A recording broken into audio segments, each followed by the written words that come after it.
Hey, what's up, Greenlight Ecosystem crew? It's Chris, your creative career coach here.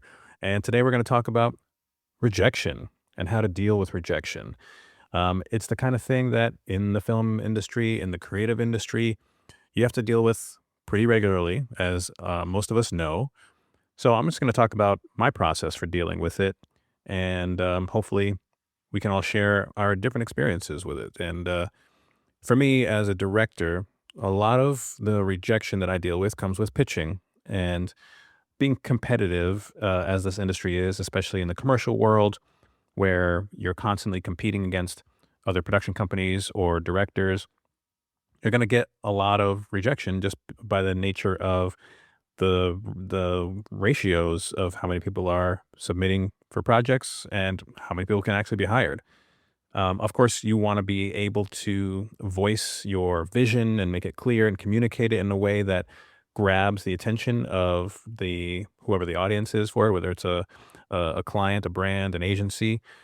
But at the end of the day, they're going to choose whoever is the best person for the job, in their opinion, based on their specific needs for that given project. And of course, that is not a personal thing. 99.9% of the time. And it's just a matter of putting in the reps of figuring out how to better communicate, how to make it clear exactly what your vision is for a project, and then taking the learnings from that specific project, asking for feedback whenever possible, and having a better understanding of what works and what doesn't. And of course, every situation is going to be a little bit different, and you have to accept that. So I do think that acceptance is a big part of it. It doesn't mean that you give up, or it doesn't mean that you don't try to make the next outing a little bit better, a little bit more successful. But it does mean that you just have to give yourself the grace and the humility to understand that not everything is for you. And when the right thing does come, it'll be pretty clear, and there'll be an obvious reason why. And, the reasons why someone else gets chosen are not usually very obvious because most of the times clients don't necessarily disclose that. So it is possible to ask for feedback when you are competing against other filmmakers and somebody in the agency or the client goes with one of the others. It's not a bad idea to ask for feedback because I think it does show that you are invested in the project, that you're invested in building the relationship with that client so that you can have a better outing next time, be more prepared, or have a better sense of what they're looking for, what the voice of the brand is. That's the kind of thing that I think shows a commitment and maturity. And brands care about that. People care about that. So it's definitely a good idea to go back in and ask for feedback, thank them for the opportunity to pitch for the project, and then, a lot of the time for me, what I try to do often is if I really enjoyed the pitch, if I really was invested in the project, the creative behind it, the concept, I'll go ahead and make it myself as a spec. And you never know, that may end up being something that you can show to them later on, the same client or another client that's in a similar sector. And you just get more practice. And of course, if you're doing that on your own dime, an investment that you're making in yourself and in your experience and in your portfolio. But that's the kind of thing that pays dividends, right? Because you spent the time and the energy to go ahead and make the pitch deck and put your vision together, make your creative ideas very clear, visually compelling.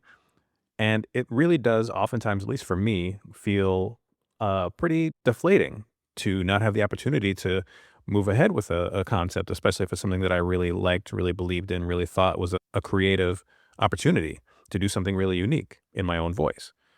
And then if you do that, then of course, without having the agency or the client looking over your shoulder, then you can really go ham on it. You can do it however you want. You can make it your own.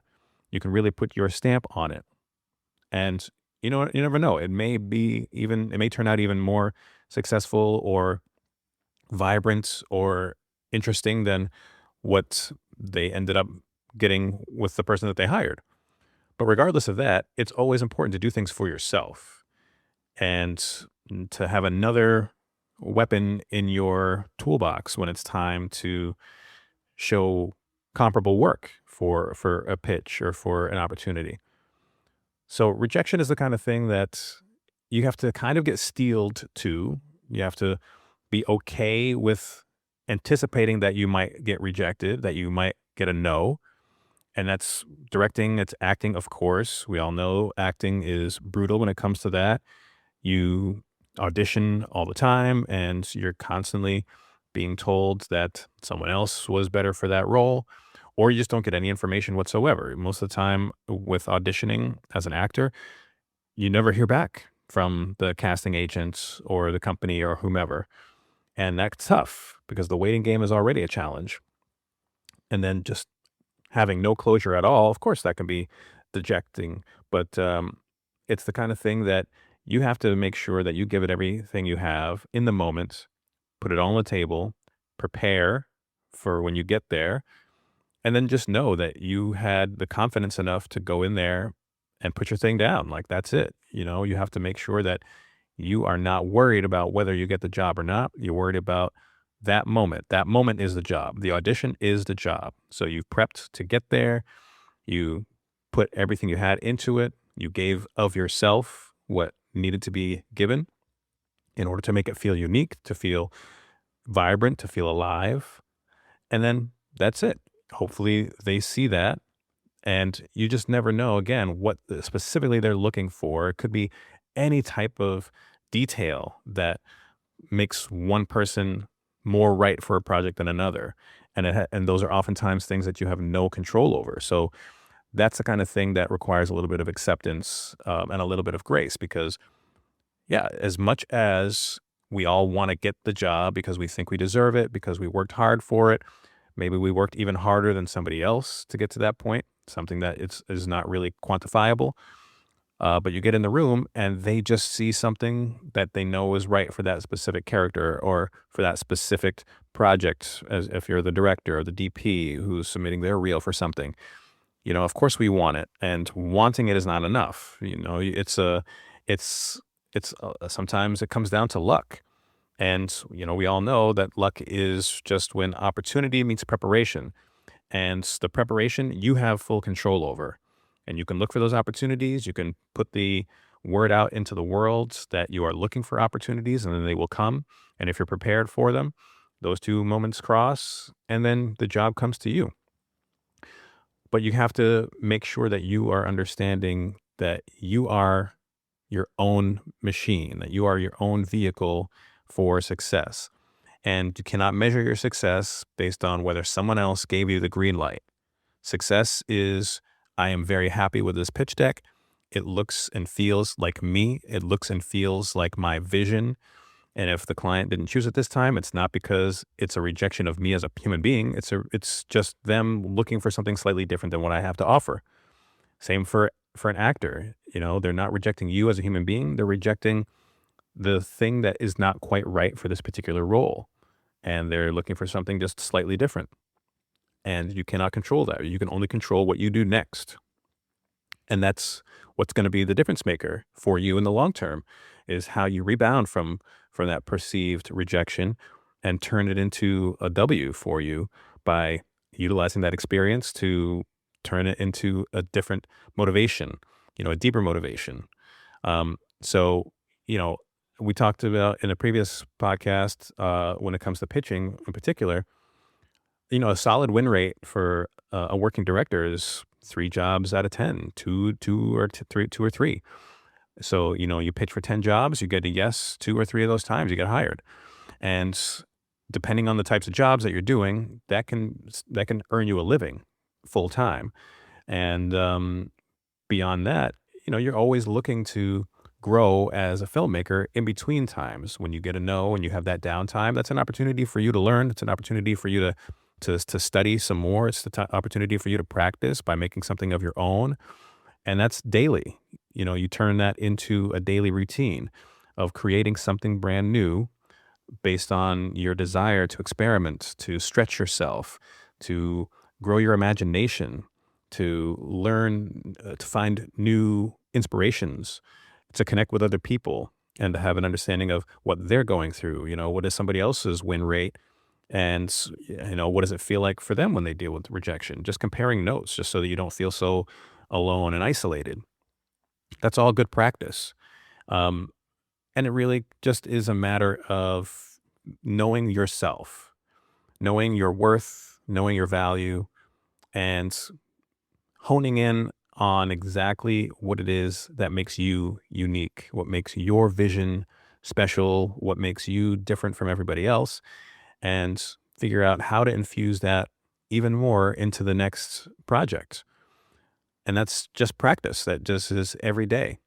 And, I think, so for example, the last, I think, 5 or 6 pitches that I sent out did not get chosen. They did not get greenlit.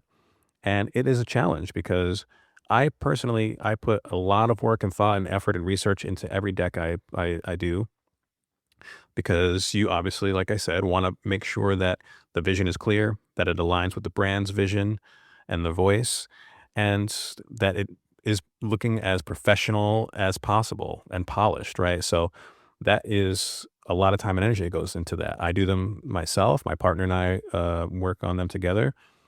I spend the majority of time doing the kind of writing of the concepts, the development of the concepts, the design, and Nina will come in usually kind of midway or towards the end, and we will polish it together. She gives an excellent feedback on what she thinks will align with the brand, maybe more, or just different ways to tweak the concept in order to more closely match with what the brand has done in the past, all those kind of things. So it's a team effort. And, we support one another in the rejection moments as well. But it is tough. It is a real challenge emotionally, psychologically to get past that and to jump into the next one and know that every time you go out, you're closer to your next green light every single time. If we get greenlit today, then we start from zero and the next pitch is closer to the next green light. Every no is closer to yes. You just have to have that mentality. And it takes time to kind of develop that callus when it comes to accepting the no and just moving forward and moving on to the next one. And if I feel fortunate enough to actually be in a position where there is always the next one that I'm pitching for, usually very frequently. And then if there isn't, like I said, in those between times, I'm doing something on my own. I'm doing more research on how to develop my own personal style, or I'm connecting with people that will help me get closer to that yes, because that's a huge part of it. You need somebody on your team on the other side, to be able to say, oh, you know what, we should check out Chris's, give his deck another look this time because I worked with him before and he was great. And if we can get him, that would be awesome. So it's about making those connections work with the effort to get that yes. So it's easy to get down on ourselves. It's easy to feel like these are personal rejections. That's human, that's natural. But it's also an opportunity to learn how to develop that ability to see past that no and just give yourself the green light one way or another. And that's what this Greenlight ecosystem is all about, is us greenlighting ourselves and deciding what is right for our lives and careers without waiting for someone else to give us that yes. Of course, we got to pay the bills. So, of course, we want those paid jobs to come in and we want people to tell us that we want to have that feeling of being worthy of someone that's seeing and believing in our vision. But that starts with us. That starts with you, right? From moment zero, it starts with you giving yourself that sense of self-worth and knowing that you've put in the time and you've done the research, you've done the work to get into a position where somebody else can see it as well. So leave a comment about how you deal with rejection, what it's like for you when you get that no, and how you bounce back and move forward and work towards getting that next yes. And follow and subscribe right here, and I will see you on the next one. Until then, let's get to work.